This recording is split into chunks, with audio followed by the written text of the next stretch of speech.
one teen and young adult radio show in the nation for inspiration. And we are going in. As always, here in the studio, thanks so much for tuning in, man. That was Uppercut by Romar Jesse. One of my favorite songs, man. Listen, we got more music where that came from, so keep it locked right here on You Already Know. It's Eminem Live Radio.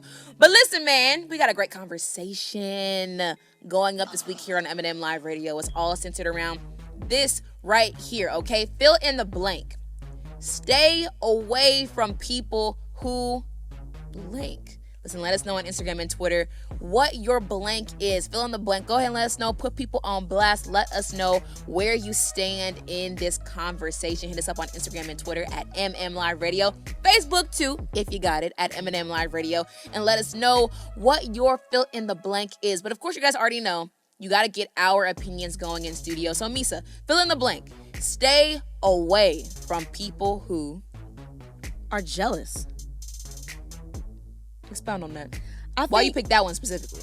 I was honestly between jealous and those that lie. Okay. You know what I'm saying? Now, the first one, jealousy, I feel like you can't be friends with somebody that's jealous of you. You know what I'm saying? Like, I feel like that's toxic, that's the definition of somebody who will literally, like, clap at your downfall. Yeah. You know what I'm saying? So it's like, are you really happy for me? Right. Exactly.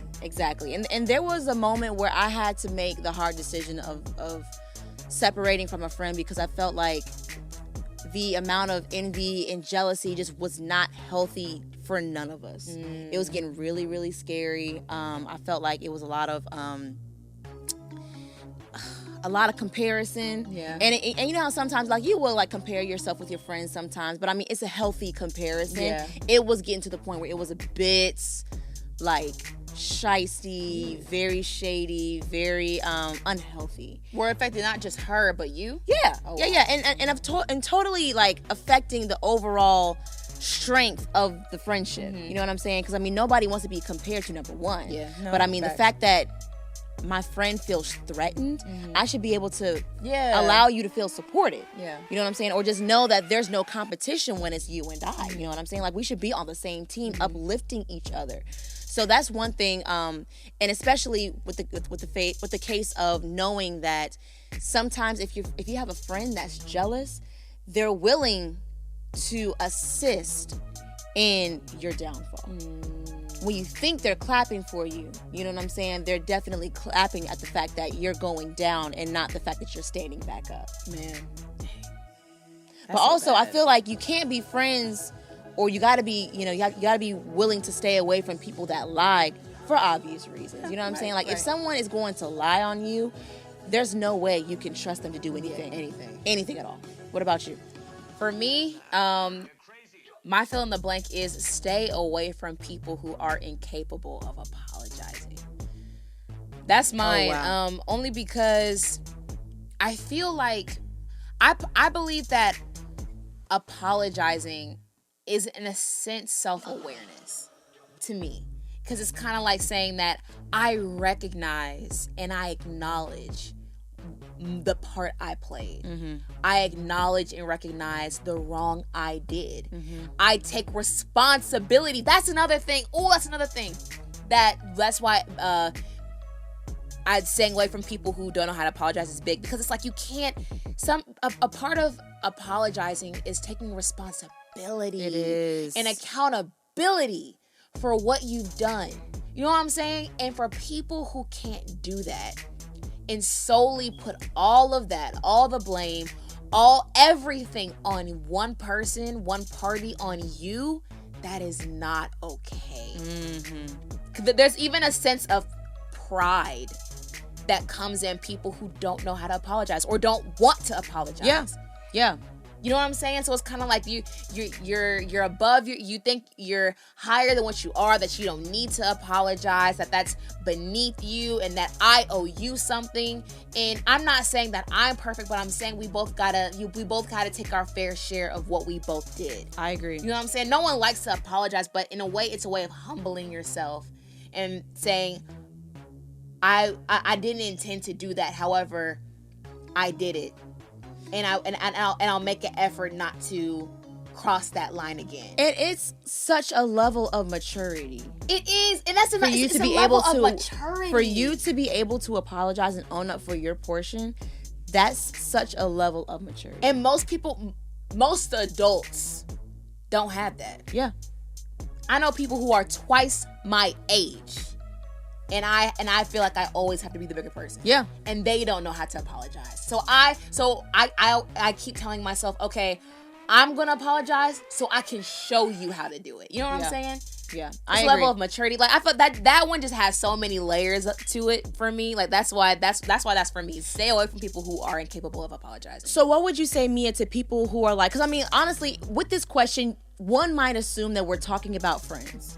You know, people that you are able to stay away from, or that you have the idea of, okay, I have community, keeping people in your circle, or with this question, I know that I have free reign to literally separate myself from this person because I'm trying to stay away from them. Let's say you are not able to stay away from them. This is family.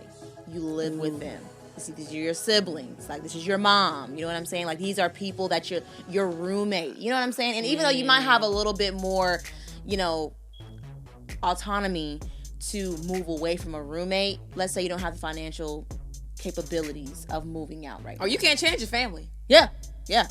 Like, what would you say to a person that's like, okay, yeah, my dad cannot apologize. My dad does not own up to his responsibilities, or my sister is pretty envious of me and my boyfriend's relationship.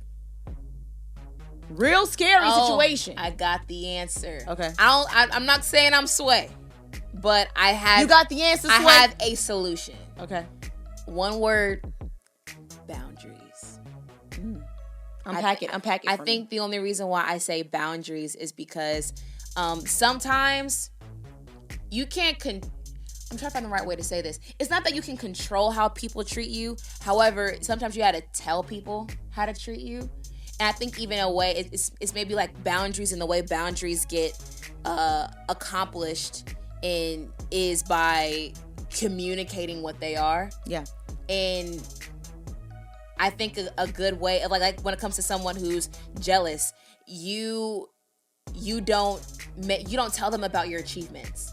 Like, you know what I'm saying? Like that's a boundary. You know? Like, you know what I'm saying? Like you give, maybe it's not boundaries. Well, maybe boundaries. I was gonna say limitations for yourself, just to protect yourself. Yeah, because people. Yeah, that's true. That's like, true. Because everybody, like when it comes to jealousy, everybody's not happy for you. So you can't tell your achievements and your you coming up to everybody. Yeah. You know what I'm saying? Even when it comes to people who don't know how to apologize.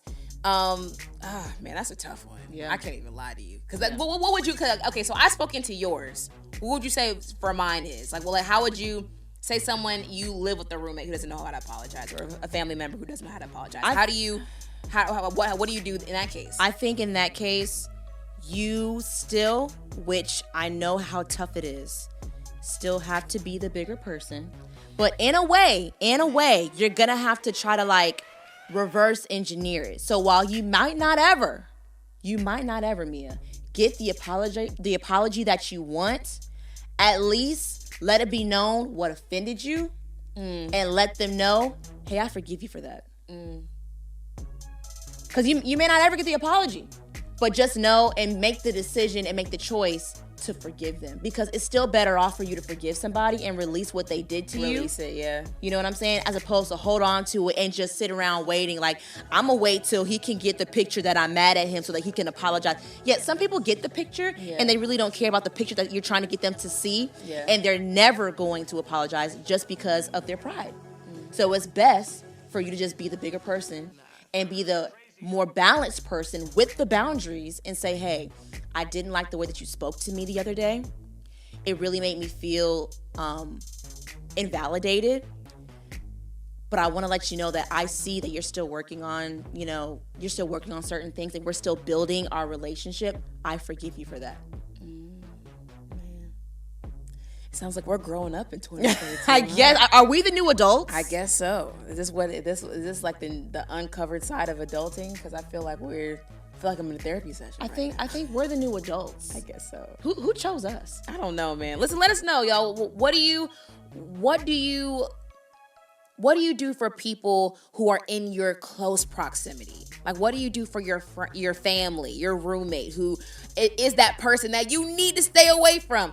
What would you do in those cases if you can't really get away from them? What is your tactics? What's the strategy? Let us know on Instagram and Twitter at MM Live Radio. We want to know what you guys are going through. We definitely want to hear from you. But in the meantime, I'm ready for more music. Let's do it. Let's go ahead and play it. Let's go ahead and play Faithful by Lundy featuring Wande. Then we got Evan and Aries after that. Listen, keep it locked right here. Don't you go anywhere. You're listening to You Already Know. It's Eminem Live Radio.